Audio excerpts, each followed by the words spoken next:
Lukas pasal yang ke-8 ayat 43 sampai 48. Perjanjian Baru, kitab Lukas pasal ke-8 ayat 43 sampai 48. Saya akan bacakan firman Tuhan. Demikian firman Tuhan. Adalah seorang perempuan yang sudah 12 tahun menderita pendarahan dan yang tidak berhasil disembuhkan oleh siapapun. Ia maju mendekati Yesus dari belakang dan menjamah jumbai jubahnya, dan seketika itu juga berhentilah pendarahannya. Lalu kata Yesus, "Siapa yang menjamah aku?" Dan karena tidak ada yang mengakuinya, berkatalah Petrus, "Guru, orang banyak mengerumuni dan mendesak engkau." Tetapi Yesus berkata, "Ada seorang yang menjamah aku, sebab aku merasa ada kuasa keluar dari diriku."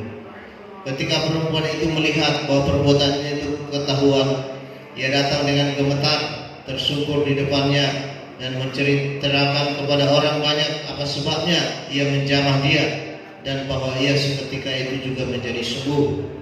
Maka katanya kepada perempuan itu, "Hai anakku, imanmu telah menyelamatkan engkau. Pergilah dengan selamat." Puji Tuhan. Haleluya. Saudara, ini sudah sering kali kita dengar dalam khotbah. Bahkan mungkin kita sudah hafal perempuan ini, saudara, yang 12 tahun menderita pendarahan. Saya tidak dapat bayangkan bagaimana sakitnya 12 tahun terus dalam pendarahan. Dia sudah berobat kemana-mana. Nah, saudara, beruntung dia sudah sering mendengar nama Yesus. Dan pada waktu Yesus sedang menyembuhkan anak Yairus, dan banyak orang sedang berdesak-desakan mengerumuni Yesus. Artinya, saudara, di dalam perjalanannya perempuan ini berusaha untuk bertemu dengan Tuhan Yesus, tapi dia punya kesulitan dan penghalang. Di mana, saudara, kalau di zaman itu, saudara, perempuan ini adalah perempuan najis. Artinya karena pendarahannya itu, saudara, dia tidak bisa sebenarnya menjamah, apalagi laki-laki, saudara. Jadi kenapa dia hanya menjamah jubahnya? Karena memang dia tidak boleh menjamah Yesus dengan tubuhnya, saudara, karena dia najis. Ada di lingkungan itu pun dia sudah dilarang orang sebenarnya, saudara. Tapi inilah poin yang mau kita pelajari malam hari ini, saudara, bahwa ketika kita mengimani Yesus, apapun yang kita pikir mungkin itu ada penghalang kita. Mungkin kita berkata, "Tidak pantas saya bertemu dengan Yesus." Atau kita berkata, "Dang sonari dope tupanganku Tuhan."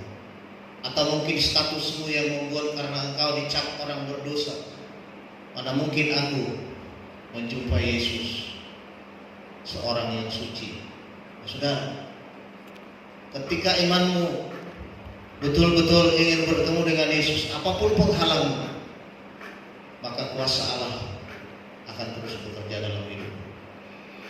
Lihat perempuan ini, saudara, dengan imannya, dia hanya pernah mendengar Yesus, dia tidak pernah bertemu, tapi begitu besar semangat dia untuk sembuh dari penyakit yang sudah 12 tahun dia derita.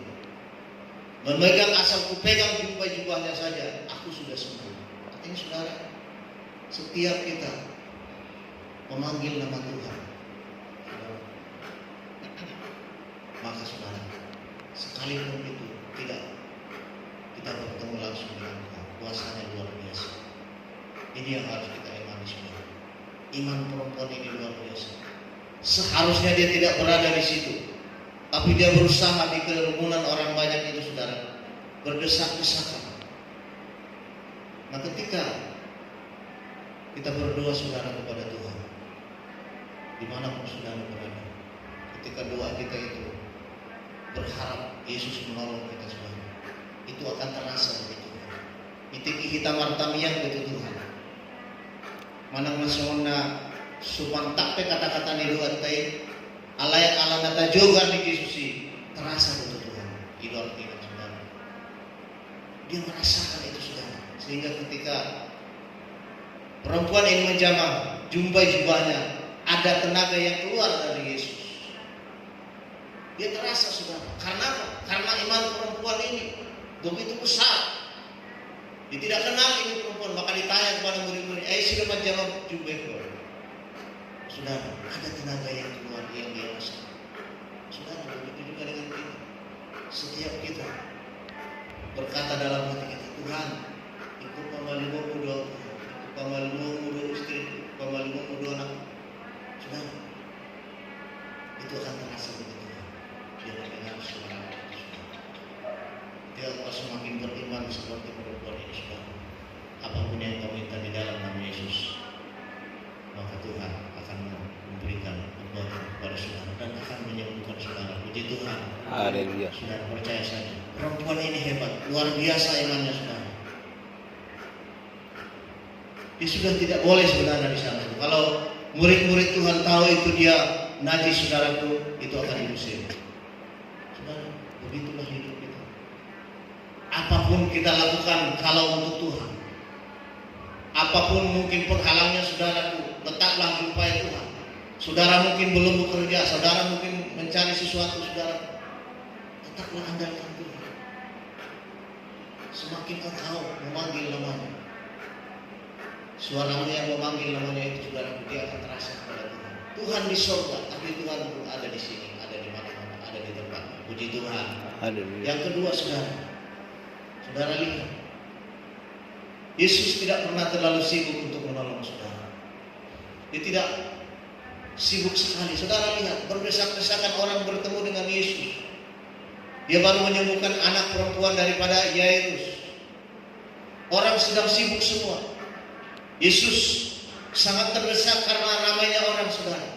Artinya di sini Yesus secara logika dia sibuk, saudara. Tapi bagi saudara yang mencari Tuhan, dia siap. Dia ada dimanapun, kapanpun, di tempat manapun saudara memanggil nama Tuhan. Puji Tuhan. Haleluya. Dia tak pernah terlalu sibuk, saudara. Semua sibuk berat Tuhan yang menguruti bagi kita yang dihalangkan dengan merawatkan. Tidak, saudara. Kapan saja saudara meminta kepada Tuhan, dia siap. Yang terjadi adalah sebaliknya, saudara. Kita tidak siap. Tapi Yesus standby terus. Dia stay mendengar doa-doa saudara. Dimanapun kita berada. Atau mungkin saudara mendoakan orang lain. Berapa kilometer pun jauhnya saudara, Tuhan siap. Telinganya tidak kurang tajam untuk mendengar doa saudara. Nah, itu saudaraku yang terkasih di dalam Tuhan. Dua hal inilah yang perlu kita catat malam hari ini. Yang pertama tadi, saudara, apapun yang mungkin menghalangi saudara untuk berhubungan dengan Tuhan, terobos terus. Saudara harus jumpa dengan Tuhan. Ikut jumpa dengan Tuhan. Di tamianmu, dapatmu, di pujianmu. Ketika engkau mungkin sudah capek berdoa, engkau memuji Tuhan lagi, saudara, Tuhan pun ada di atas puji-pujian. Puji Tuhan. Haleluya. Yang kedua tadi, saudara, teruslah percayalah. Allah kita, Allah Abraham, Allah Ishak, Allah Yakub, dia adalah penjaga Israel yang tidak pernah terlelap, tidak pernah tertidur. Dia standby setiap hari, setiap detik, setiap jam, saudara. Luar biasa Tuhan kita, bukan seperti Allah-Allah agama lain, saudara. Mereka tidak kenal agamanya, tidak kenal Tuhannya, saudara. Kita bisa kenal. Kenapa kita bisa kenal Tuhan kita? Dia kan roh. Itulah hebatnya kita, saudara. Kita bisa kenal lewat firman-Nya, kehadirannya. Inkarnasi menjadi manusia, disitulah wujud Yesus. Dan Yesus adalah Allah, saudara, sendiri yang turun menjadi manusia. Itulah Paulus, Petrus mengenal Yesus secara pribadi. Kita malam hari ini, kita bisa mengenal Yesus karena dalam firman-Nya ada ditulis di dalam setiap Alkitab. Ini adalah firman Tuhan. Firman itulah menjadi manusia. Saudara yang terkasih di dalam Tuhan, malam hari ini kita imani bahwa hidup kita jangan pernah menyerah. Perempuan ini bayangkan 12 tahun, dia tidak pernah menyerah. Sudah semua tabib berusaha menyembuhkan pendarahannya, tapi hanya dengan menjamah jubah Yesus, darahnya berhenti semua. Luar biasa. Apa yang saudara minta malam hari ini kepada Tuhan, mintalah. Ia akan juga seperti perempuan ini mengizinkan saudara, memberikan berkat yang berlimpah dalam hidup saudara. Panggillah namanya saat ini saudara. Siapkan diri untuk terus memanggil nama Tuhan. Puji Tuhan. Haleluya. Saudara, biarlah firman Tuhan malam hari ini singkat, karena kita masih latihan 2 lagu lagi saudara. Mari kita bangkit berdiri saudara.